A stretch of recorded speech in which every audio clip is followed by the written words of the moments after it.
Hello, hello, hello, and welcome to Courageously Kind. I'm Maddie. And I'm Liz. We're twin sisters and best friends. Together, we share stories of especially kind humans doing especially kind things, in hopes that these conversations motivate and inspire you to be kinder to yourself and others.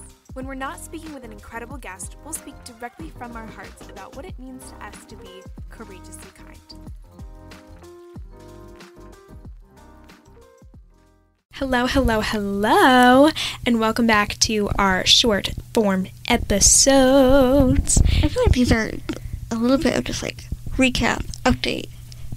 Plus some of our, like you said, like a recap, like a reflection almost on like, what did we take away from our episode from last week. I feel like you can tell that we're back in school because it's like, oh, the reflections. We are back in school. This is actually the first episode that we are filming back at school.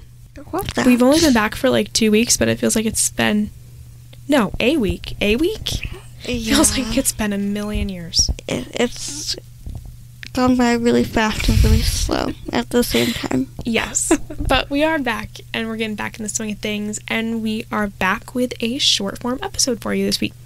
So our guest last week was Isabella. She's so wonderful. Definitely go check that out. We're going to link that in the description. And she's a social media manager and social media coach, which is a pretty cool and pretty unique job. Yeah, I think it's getting a little more common and on people's radars, but it still is not a very traditional career path. I think we both really connected with Isabella and her career journey because we are studying communications right now.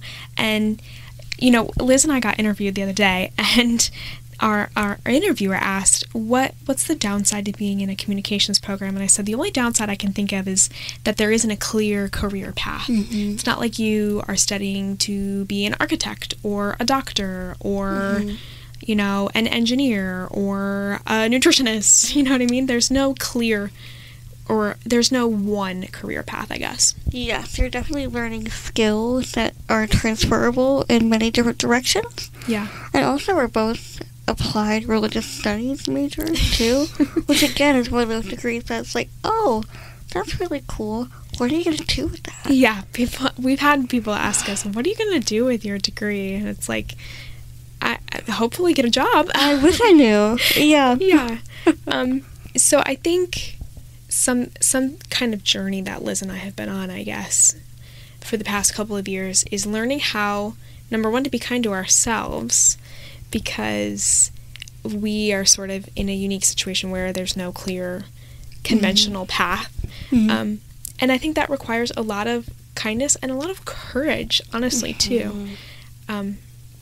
It's important to recognize that everyone's path looks different. Mm-hmm. There's no one set way to do things. There's no one like rule book on how to do life. That would be great. I mean, let me know when that's out at Barnes & Noble. Yeah. For real. We're in a philosophy class right now, and one of our readings we just had to do for homework talked about how, like, wouldn't it be great if there were just, like, set rules that we had to follow?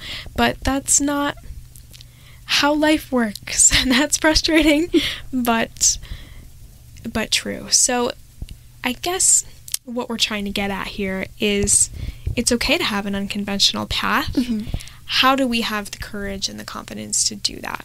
I'm saying we as a collective, we as people that may not be pursuing traditional or conventional paths. And you know what? This is not to dish on anyone?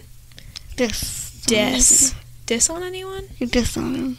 Yeah. Dish. This is not to jab, there we go, at anyone that is on a traditional career path. Everybody's path looks different, and everybody's path is their own and special. But today we're going to talk specifically about how do you find the courage and the confidence to do that, necessarily. Mm-hmm. At first, I think we need to preface by saying having the courage or the confidence to, I guess, kind of do your own thing. We're thinking in terms of, like, career, but I guess it could be any decision. Mm-hmm.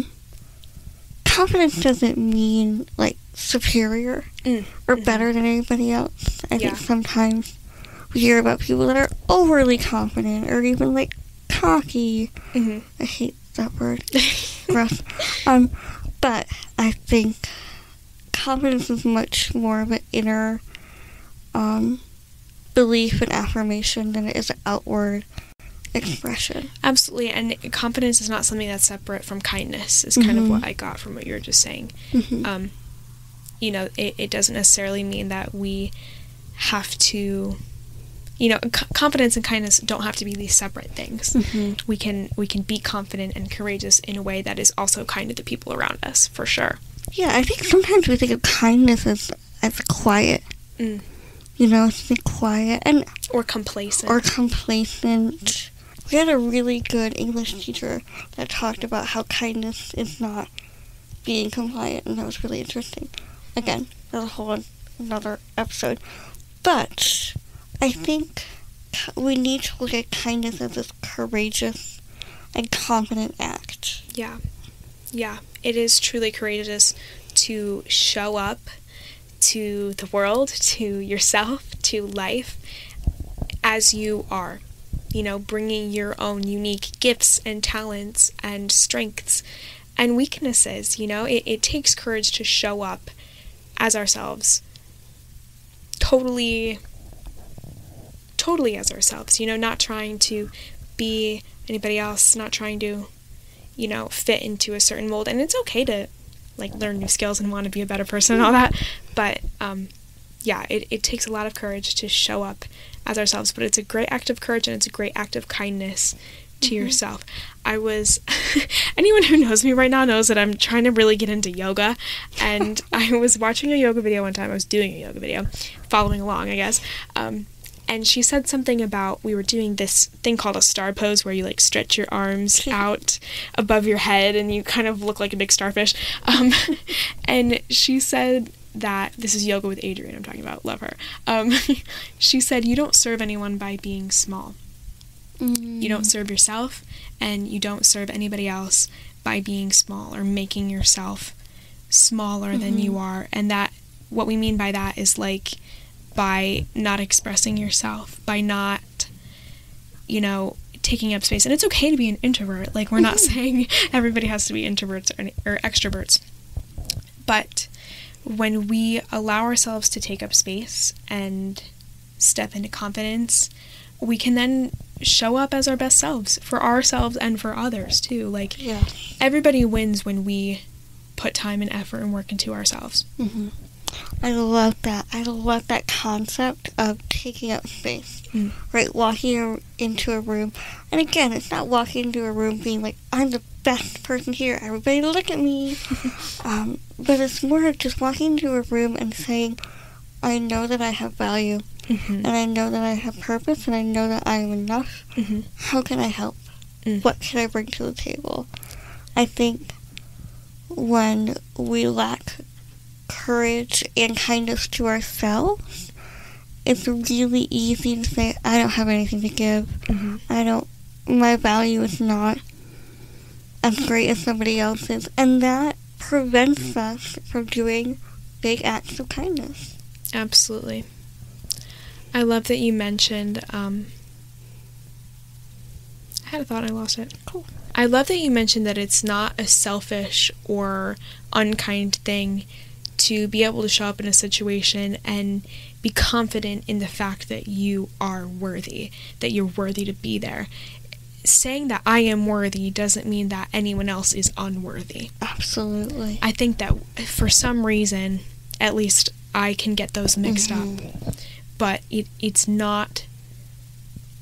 and like you said, it's like confidence is not necessarily walking into the room and saying I'm the best person in here. It's more walking in the room and saying, like, I am deserving to be here just as much as anybody else. You know, I really love that. Absolutely. So here are just a couple of quick tips that you can write down in a notebook somewhere. No, I'm just kidding. But you can maybe remember or refer back to when you're feeling like you need a little bit of a confidence boost. One thing I love in particular is kind of just, and we've done this in like a retreat type setting of like writing down things that you're good at. What are you good at? What makes you you.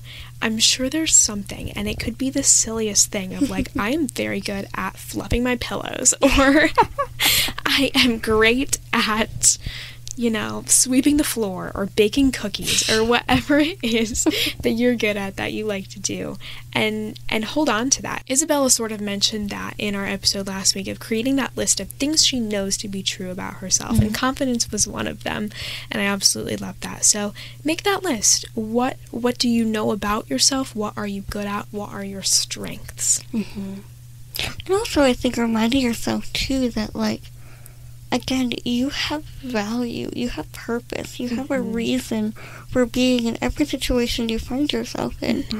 And that reason could be to make somebody's day better, or to be kind to somebody that needs some kindness. I sometimes think that having a responsibility or a role in kindness can help boost your courage. Absolutely. Of like, the universe, God, whatever, has entrusted me to be kind to this person, or to do this in this situation today. I think that can help sometimes boost our confidence when it's less of, at least for me as an introvert, I think it's easier to look at myself as like a piece of the puzzle, or I have like a role or a job to do. That also kind of keeps my ego in check too, because I feel like, that's a whole other episode in and of itself of ego. But just knowing that you have purpose and value and a plan. Absolutely. And just like you said, remembering that you're worthy. You are worthy. You are deserving to be there. I love that you mentioned, like, sometimes we find ourselves in situations where, like, why are we here? And even if we don't understand the purpose of it, like, thinking that everything happens for a reason, that's kind of that's another, we have so many, like, episode topics we have touched on in this episode. But yeah, I loved all the points you made, too. Gas me up. Thanks. So if you want to listen to our episode with Isabella, definitely check that out. She was awesome, and it was really cool, honestly, to just connect with someone who is working in a field that Liz and I could potentially be working in someday, the field of social media and marketing and that sort of thing. So that was really cool. Isabella is such a sweetheart, and we had a great conversation, so definitely go check that out. Next week's episode is a really fun one. I mean, they're all very fun, but this next one in particular, it was kind of like a kismet thing of, like, we found this guy on TikTok, and he found us, and he reached out to us, and was like, hey, and we had him on the podcast, and it was just awesome, and not to give too much away, but it's going to be... I think fun is the best way to explain it. Incredibly fun and incredibly joyful. So, little teaser for you there. So stick around next week. We're going to have a new episode out for you. And yeah. Thanks for listening this week. Absolutely. We love ya. Hope you're doing well, taking care of yourself. And we'll see you back here real soon. We'd like to give a huge thank you to Anna Waltz Landscape Contracting for their support of Courageously Kind. Anna Waltz is a family-owned landscape contracting company in Berks County that has served Pennsylvania for over 35 years. If you're ready to get your landscaping project started, visit annawaltzlandscape.com or call 610-916-7070. Anna Waltz Landscape Contracting, beautifying Pennsylvania 1 yard at a time. Thank you so much for listening. If you like this episode, feel free to share it with your friends, your family, or anyone you think might like it too. And if you want to support the show, leave us a review on Spotify or Apple Podcasts. It really does help. Or check out our merch store at courageouslykind.org. Take good care, and we'll see you back here real soon.